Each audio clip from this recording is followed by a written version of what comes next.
nasihat untuk seluruh peserta webinar pada sore hari ini. Pertemuan yang kita adakan pada sore hari ini pada dasarnya adalah pertemuan sebuah forum untuk memperlihatkan sebagian dari tanggung jawab kaum akademik atau kaum intelektual. Oleh karena itu, izinkan saya pada sore hari ini mewakili teman-teman yang sudah menandatangani pernyataan sikap untuk membacakan di hadapan para guru besar yang saya hormati, para doktor, kemudian juga saudara-saudara mahasiswa ataupun juga peserta webinar yang lainnya. Pengesahan Undang-Undang Cipta Kerja pada tanggal 5 Oktober 2020 yang dilaksanakan pada tengah malam sungguh mengejutkan kita semua. Sebuah pekerjaan politik yang dilakukan pada waktu tengah malam seringkali berdekatan dengan penyimpangan. Tetapi juga pengesahan pada tengah malam menjungkir balikkan perspektif publik terhadap gambaran kinerja DPR dan pemerintah terhadap pembentukan peraturan atau pembentukan undang-undang. Biasanya DPR dan pemerintah lamban dalam membuat undang-undang.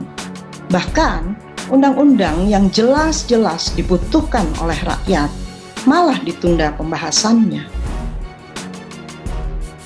Kenapa Undang-Undang Cipta Kerja yang prosedur dan materi muatannya sebagaimana tadi telah disampaikan banyak bermasalah, harus terburu-buru disahkan, bahkan sampai menyita waktu istirahat para anggota dewan dan menteri-menteri yang terhormat. Begitu banyak telaah ilmiah yang mengkritik kehadiran Undang-Undang Cipta Kerja, tapi pembuat undang-undang bergeming. Lalu dianggap apa sesungguhnya partisipasi publik yang harus diadakan menurut pasal 96 Undang-Undang Nomor 12 Tahun 2011, Yungto Undang-Undang Nomor 15 Tahun 2019 tentang pembentukan peraturan perundang-undangan. Apakah memang tidak ingin mendengar suara kami, suara rakyat, sebagai pemegang kedaulatan di negeri ini? Untuk siapa sebetulnya Undang-Undang Cipta Kerja ini jika rakyat tidak didengarkan? Padahal undang-undang itu adalah cara rakyat untuk menentukan bagaimana cara negara diatur dan bagaimana cara negara diselenggarakan. Undang-undang Cipta Kerja ini, sebagaimana tadi sudah disampaikan, bahkan seringkali melanggar nilai-nilai konstitusi yang ada dalam Undang-Undang Dasar 1945. Contohnya, pasal 18 ayat 5 Undang-Undang Dasar 1945 menyatakan, pemerintah daerah dijalankan dengan otonomi seluas-luasnya, kecuali terhadap kewenangan yang ditentukan sebagai kewenangan pusat.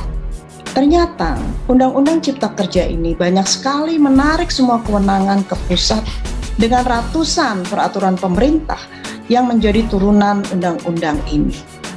Peran pemerintah daerah dengan demikian seakan-akan dikerdilkan. Jakarta menjadi terlalu kuat, bahkan pendapat asli daerah bisa berkurang karena undang-undang inisiatif dari pemerintah.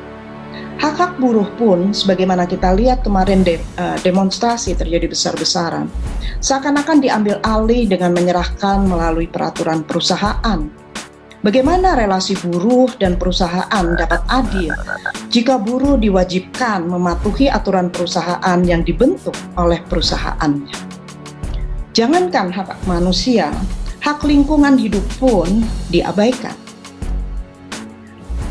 Pak Presiden, Bapak Menteri, para anggota DPR yang terhormat, serta semua tim yang terlibat di dalam pembentukan Undang-Undang Cipta Kerja. Ini adalah keberatan yang disampaikan oleh para rakyat Indonesia, terutama dari kaum akademisi yang berasal dari berbagai universitas. Sebagaimana tadi sudah saya sampaikan, forum yang ada pada sore hari ini merupakan salah satu bentuk tanggung jawab kaum intelektual. Kami berharap agar bapak-bapak, ibu-ibu yang terhormat, serta saudara-saudara yang lainnya yang terlibat di dalam pembentukan Undang-Undang Cipta Kerja ini dengan sungguh-sungguh mendengarkan suara keberatan kami rakyat Indonesia. Sebelum saya akhiri, saya ingin mengutip pandangan dari Muhammad Hatta, salah satu founding fathers Indonesia, yang mengucapkan pidato pada Hari Sarjana di Universitas Indonesia. Pada saat itu, Bung Hatta mengatakan, karena semua dipandang mudah, dengan semangat avanturir, mengalahkan rasa tanggung jawab, timbullah anarki dalam politik dan ekonomi, serta penghidupan sosial, dengan akibatnya yang tidak dapat dielakkan, yaitu korupsi dan demoralisasi. Muhammad Hatta, tanggung jawab moral kaum inteligensia.